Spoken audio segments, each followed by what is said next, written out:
Welcome back. In today's video, we shall see how to determine magnetic fields from Biot-Savart law. Suppose you have a wire element carrying a certain amount of current. Let's say in this direction. The length of this wire element is dl. Now we know we can associate a vector with the length dl like that, with magnitude that is equivalent to the length of that wire element and direction following the direction of the electric current.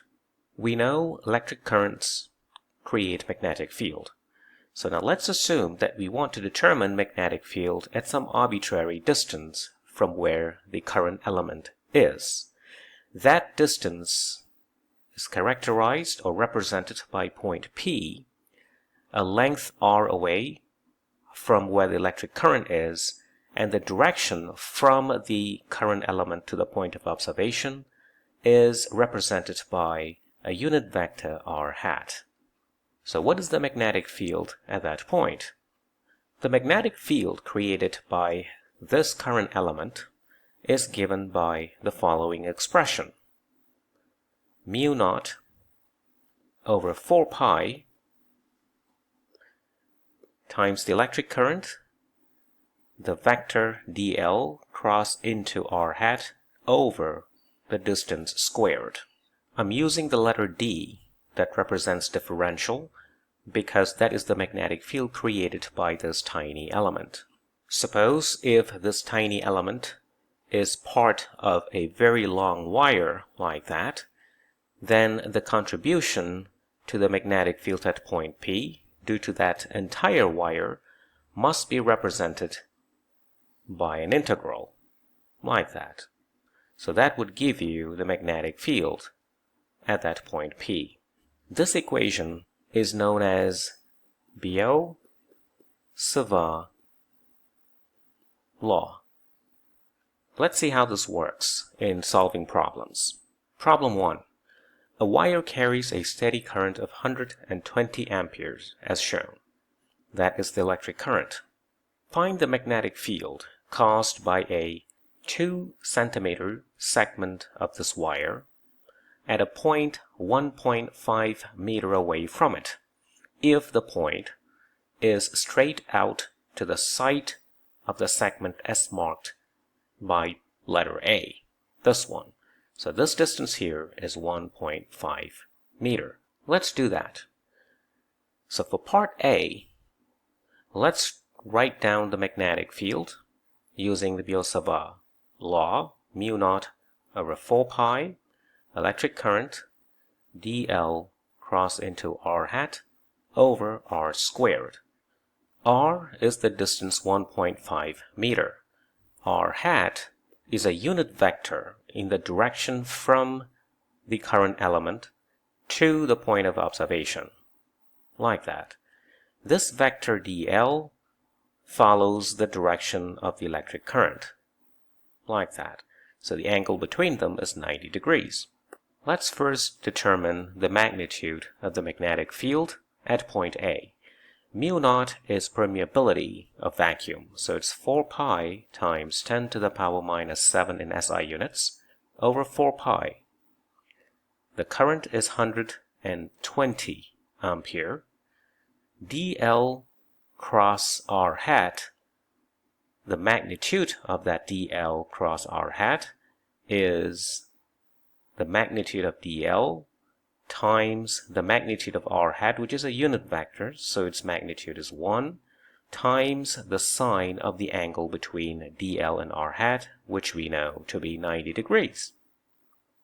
And don't forget to divide all that by r squared, which is 1.5 meter. So 1.5 meters squared.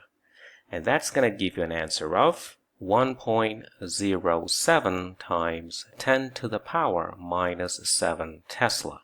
Now we note again the value for dl is 2 centimeters. That is the length of that current element. Now we know the magnitude of this magnetic field at point A is given by 1.07 times 10 to the power minus 7 Tesla, What can you say about the direction of that magnetic field at point A created by this electric current? To answer that, we need to look at this cross product. Note, this cross product is a cross product between dl and r hat. dl is pointing this way, following the direction of the current. R hat is going that way, 90 degrees with respect to that wire. In taking cross product, if you want to take cross product between two vectors, let's say C and D, so D cross C. When you curl your right hand fingers from the left hand direction to an upward direction like that, you will see your thumb will be pointing into the plane. So the direction of the magnetic field, in this case at point A, is into the plane. So the magnetic field at point A has a magnitude of 1.07 times 10 to the power minus 7 Tesla in the direction going into the plane of the computer. Now let's do part B. The magnetic field at point B, it's on a line at 32 degrees to the segment as marked by letter B in the diagram. The vector dl is still pointing in that direction. R hat is a unit vector in a direction that is making 32 degree angle with respect to the wire. So that is the vector r hat. The angle between r hat and dl is 32 degrees. So let's calculate the magnitude of the magnetic field at point B. So mu naught is 4 pi times 10 to the power minus 7 over 4 pi. The current is 120 ampere. dl cross r hat is given by the magnitude. So dl cross r hat, the magnitude of it is the magnitude of that current element length times the length of r hat, which is 1 times the sine of the angle between these two vectors. So the length element of that wire is 2 cm, 0.02 meter, times 1, angle is 32 degrees, so sine 32 degrees. And don't forget to divide all this by 1.5 squared. R is the distance from the current element to point B, which is also 1.5 meter. So you have to divide this entire thing by r squared.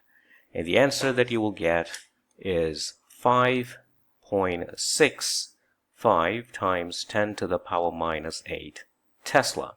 Now, direction of the magnetic field at point B. Note, the vector dl is going in that direction.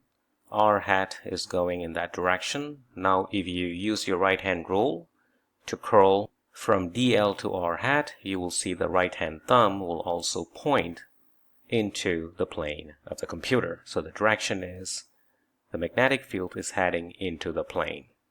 And that solves the problem. Problem 2. Find the magnetic field at the center of a single turn circular coil. That means here, marked with O as shown below. The radius is 0.5 meter and the current is 5 ampere. The x-axis is the axis of that circular coil.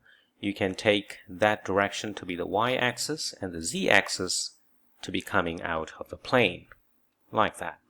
Now we know that the magnetic field is given by the following expression, Biot-Savart law, mu naught over 4 pi, the electric current, dl cross r hat over r squared.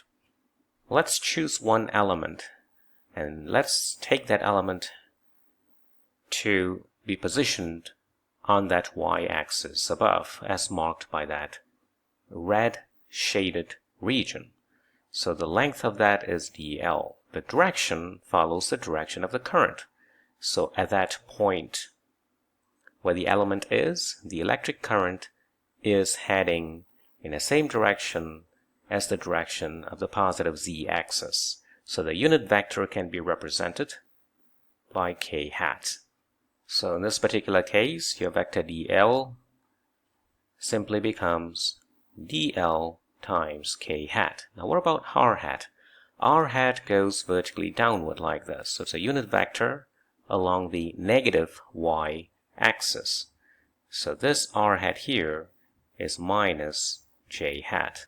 And from vectors we know that when you take a cross product between k hat and minus j hat, the answer is I hat. It can be shown using similar method that doesn't matter where you place this tiny element.